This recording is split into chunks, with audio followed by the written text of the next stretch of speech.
All right. So, as always, welcome back to another video. This is Denzamos, and you're welcome to the channel of Truth, Enlightenment, Freedom, and the channel of Breaking Empires Free. If you are new on this channel, I talk about narcissism and narcissistic abuse. I talk about spirituality. I talk about personal and self-development. And if that's what resonates with you, I invite you all to join us. Please give us a like, share this video with friends, and you may subscribe if you haven't already. And for those that have always been with us, you are welcome back. And I thank you for your love and support. What is that one thing that the narcissist took from you? Very powerful. The narcissist took from you a lot of things. They took your money, they took your self-esteem, they took your properties, they took many things, and they have done all these horrible things while you was with them. But I'll tell you the most important thing that the narcissist took from you. The narcissist took self-love from you.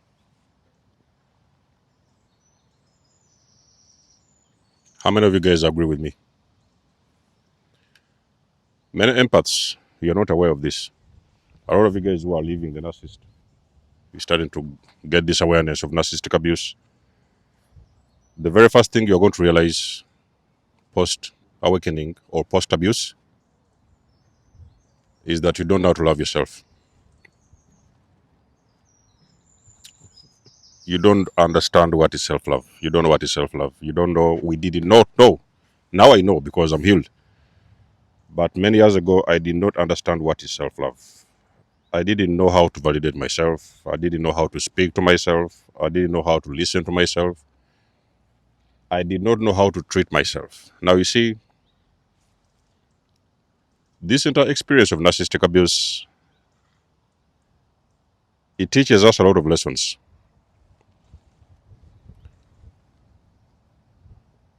It feels as if the universe allowed this thing to happen, because there are sometimes when you hear people say, oh, why all of a sudden the narcissist, why this and why the narcissist that, which I also understand because I was there.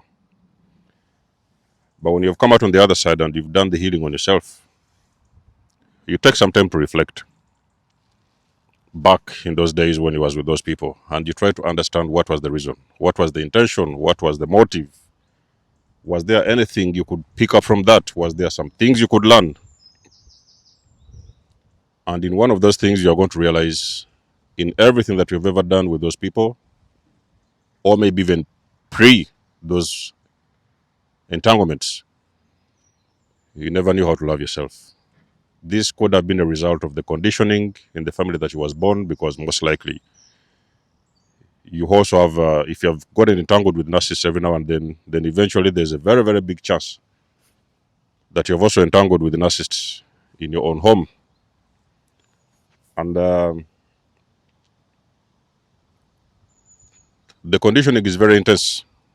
If you're a very sensitive person, highly sensitive person, empathic person, the black sheep of the family.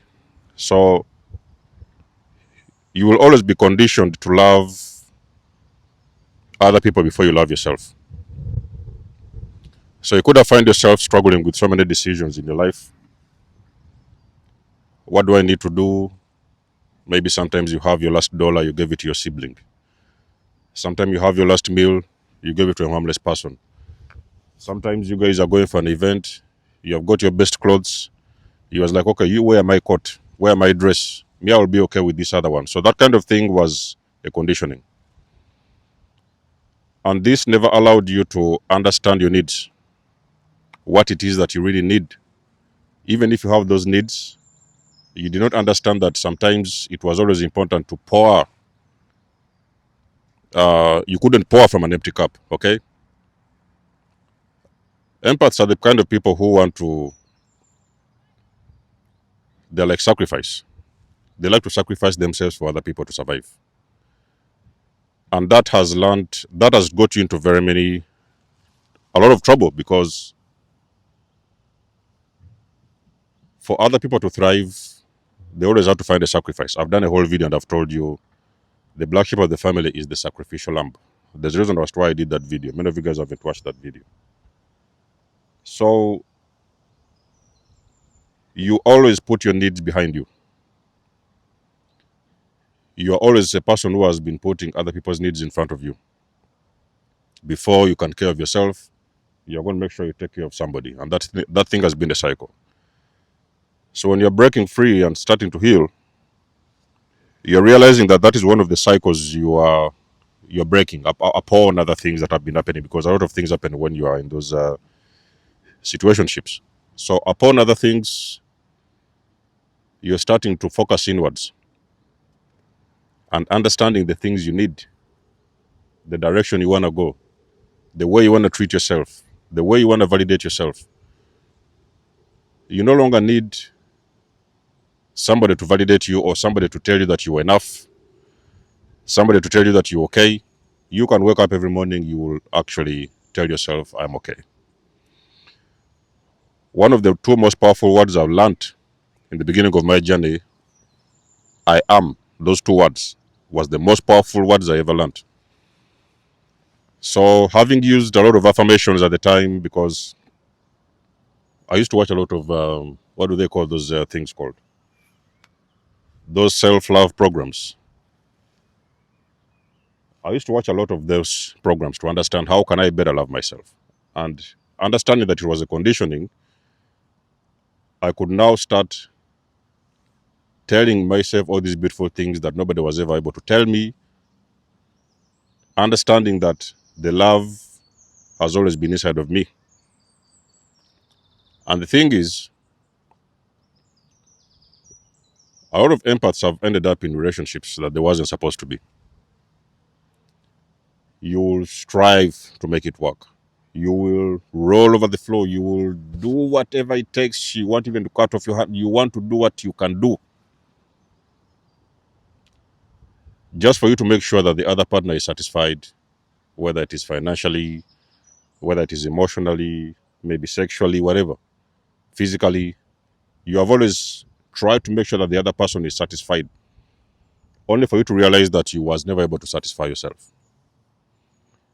So what the narcissist does, because the narcissist recognizes your soul, they know, they can feel that energy, they can feel those emotions, they know that you're an empathic person, they can get everything from you. So what they used to do, the very first thing what they used to do was to invalidate you. And that's where the conditioning started. For me, in the family, it was being stupid. I would hear the narcissistic parent all the time, you stupid, you this, you that. And so whenever I was trying to do something nice for myself, there was always something in the ringing in my ears. I could hear the echoes, you stupid. So I was like, what am I going to do not to be stupid? I was struggling, not understanding that I was just dealing with a dysfunctional parent. You can wake up every morning, for example, you're in this relationship, you get out this beautiful dress that you bought the other week. You want to wear that for the day. You want to wear this type of clothes. You want to wear that type of shoe. The very first thing the narcissist will tell you, you look very horrible in that dress. So you guys following where the conditioning starts. Don't bother with that dress. Don't use that makeup. It's horrible. It looks bad on you. Why you put that dress? It's pink. You should be wearing something blue. Why do you? I was told sometime I remember. So there's why I used to shave. Now I have a little bit of more beard nowadays. Back in the days, it was just a little bit of it. Now I have more than before. But back in those years, I would hear the narcissist telling me things like, you should trim off everything. You know, a man, your partner's telling you to trim off all your beard so that you should look like a skinhead. So, I always put people's opinions before me. Wear that shirt, wear this shoe. When you have that kind of partner who is controlling you, what you wear, what you need to eat. Sometimes I would hear things, what time you go to sleep was a problem. You should go to sleep when I say so. So however much you're tired, you're feeling very tired, you have no energy, you was waiting for the other person to tell you to go to sleep. So there's a lot of things that many people have not talked about, but that is the reality when you're dealing with a narcissist. Most of the times, that is what they do, because for them, it has always been finding a way they could control you and have a grip of you. So whatever it is you thought you had going on with yourself, it didn't matter. Everything they had in their mind was the one that mattered. So you grew up in that conditioning, and slowly, you was being ripped of your power. Bit by bit, they took this one from you. They took that one from you. Your self-esteem from you, your choices, your this and your that. They started taking things from you, ripping you naked. Because inside the narcissist's mind, they know you're enough. They know who you are on the soul level. They know you are enough. So the only way to beat you down was to invalidate everything about you. Life choices, food, clothes, destination, everything that you had to do, it had to be validated by the narcissist. So you didn't even know how to make your own choices or decisions, just because you was dealing with a very unhealthy person. So that has been the cycle you have been involved in. It has been happening secretly. These people was ripping you off your power. They was ripping you off of everything that meant a lot to you. And most of the times you didn't even know it, you know? So as you start to heal, you remember who you were, you remember who you are. You start one bit at a time, taking these things back, taking those power back, the energy back. And you no longer need any love that was outside of you. Because one of the things you will also learn is that the love didn't exist outside of you. The love was always inside of you. So the only thing you had to do was to find the means that you could harvest that love inside of you. You know, nurture that love inside of you. Love yourself. Wake up and wear what you want to wear. Eat what you want to eat. Say what you want to say. Go where you want to go. Without needing anybody else's opinion. There are times when you used to think that other people's opinions mattered better than yours. But then you wake up and you realize your opinion always mattered. It is just because you were silenced from the very beginning. You was put into a conformist state whereby your voice was silenced. So there was nothing that you had to say was valid. So like I've said, for you guys who are dealing with abuse, narcissistic abuse, you are getting discarded and stuff, you're starting to heal. One of the things you're going to have to work on is self-love. You're going to have to start putting back the love into yourself. There is so many ways you can practice self-love. Validating yourself, being patient with yourself, not judging yourself. You know, the narcissist has always made you judge yourself for no apparent reason. Now you start to you stop judging yourself you stop being rough on yourself, being patient with yourself. And slowly, that love starts reflecting back in your reality because the love has already been harvested within you. So whenever you go, you start seeing that love being reflected back to you. It's how this whole thing works, ladies and gentlemen, but that you can best believe that one most valuable thing the narcissist ever took from you was self-love. I don't know what is your story. Let us know in the comments below. You guys know I do love and appreciate the support.